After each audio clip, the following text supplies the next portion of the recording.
ક્યારે એવું વિચાર્યું છે કે આધ્યાત્મિકતા એને $5.99 ખરીદી શકાય? આજે આપણે એક આવા જ અજીબ અનોખા ડિજિટલ પ્રોડક્ટ વિશે વાત કરવાના છીએ. એનું નામ છે ધી એડિક્શન વેલનેસ ઓર્બ. તો ચાલો એની દુનિયામાં જરા ડૂબકી મારીએ અને જોઈએ કે આખરે આ છે શું. જો આ બધી વાતની શરૂઆત થાય છે એકદમ સામાન્ય કિંમતથી $5.99. પણ ખબર છે, આ ખાલી એક આંકડો નથી. એવું લાગે છે કે આ એક એવી દુનિયાનો દરવાજો છે જ્યાં ભૌતિક અને આધ્યાત્મિક બાબતો જાણે એકબીજામાં ભળી જતી હોય. તો સવાલ એ થાય કે આ $5.99 છે શેના માટે? વેલ, એમની વેબસાઇટ કહે છે કે આ ટ્રાન્સ ડાયમેન્શનલ મેડિટેશન માટેની ફી છે. હવે આ શબ્દ જ જુઓ, ટ્રાન્સ ડાયમેન્શનલ, જાણે સાયન્સ અને મિસ્ટ્રી બધું ભેગું કરી દીધું હોય. અને બસ અહીંથી જ સાચું શું અને કાલ્પનિક શું એની વચ્ચેની જે પાતળી લાઈન છે ને એ શરૂ થઈ જાય છે. સારું, તો ચલો આ પ્રોડક્ટને જરા નજીકથી જોઈએ. આને બનાવનારી કંપનીનું નામ છે પ્રોસ્પેરિટી પાથ, અને એ લોકો આને ડિજિટલ ઓર્બ કહે છે, અથવા તો એક મેટા ટૂલ. એટલે કે એક એવું ટૂલ જે આપણી આ ભૌતિક દુનિયાની પેલે પાર જઈને કામ કરતું હોવાનો દાવો કરે છે. પણ સવાલ એ જ છે કે આખરે આ છે શું? આનું નામ છે એડિક્શન વેલનેસ ઓર્બ. હવે જો સાદી ભાષામાં કહીએ તો આ એક ડાઉનલોડ કરવાની ફાઇલ છે, બસ. પણ એનો દાવો બહુ મોટો છે. એ લોકો કહે છે કે આ આપણા આવશ્યક સ્વને, એટલે કે આપણા જે અંદરનો સાચો સેલ્ફ છે ને, એને કોઈપણ જાતના વ્યસનમાંથી બહાર કાઢવામાં મદદ કરે છે. અને સાચું કહું તો આ દાવો નાનો સૂનો નથી. હવે જો આપણે એની બીજી ડિટેલ્સ જોઈએ તો બધું એકદમ નોર્મલ લાગશે. એક જ વાર ફી ભરવાની, કોઈ હિડન ચાર્જ નહીં, કંપની પણ કેલિફોર્નિયાની છે. પણ આ બધી સામાન્ય દેખાતી વિગતોની પાછળ જે વિચાર છુપાયેલો છે ને, એ જરાય સામાન્ય નથી. અને હવે આપણે એ જ જોવાના છીએ. ઓકે, તો અહીંથી આ પ્રોડક્ટની જે અસલી ફિલોસોફી છે ને એ શરૂ થાય છે. હવે વાત કોઈ ડિજિટલ ફાઇલની નથી રહી. વાત છે વ્યસન, એટલે કે એડિક્શનની. જે આખી વ્યાખ્યા છે એને જડમૂળથી બદલી નાખવાની. એ લોકો વ્યસનને એકદમ આત્માના લેવલ પર લઈ જાય છે.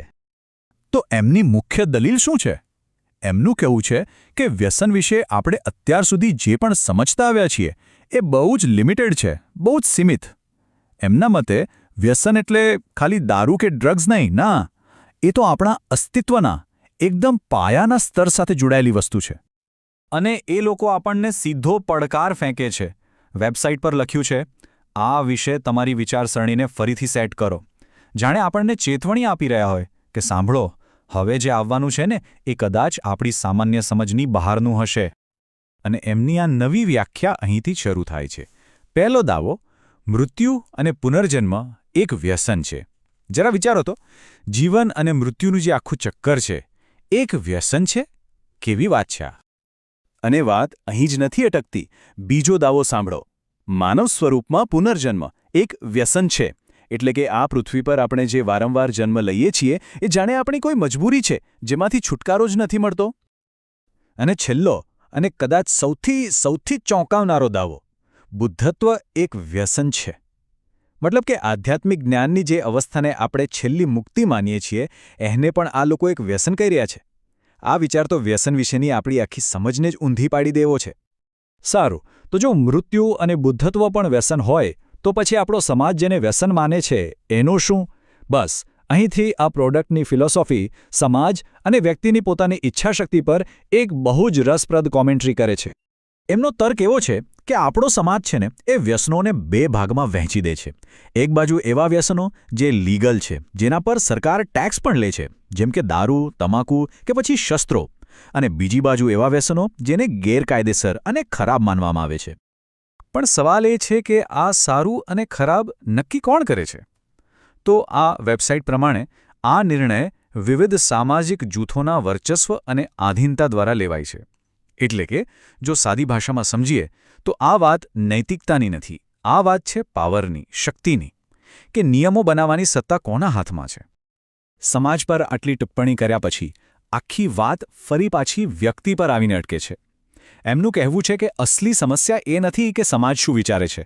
ના, અસલી સમસ્યા તો આપણી પોતાની ઈચ્છાશક્તિ અને આપણા જીવનનો જે હેતુ છે એની છે.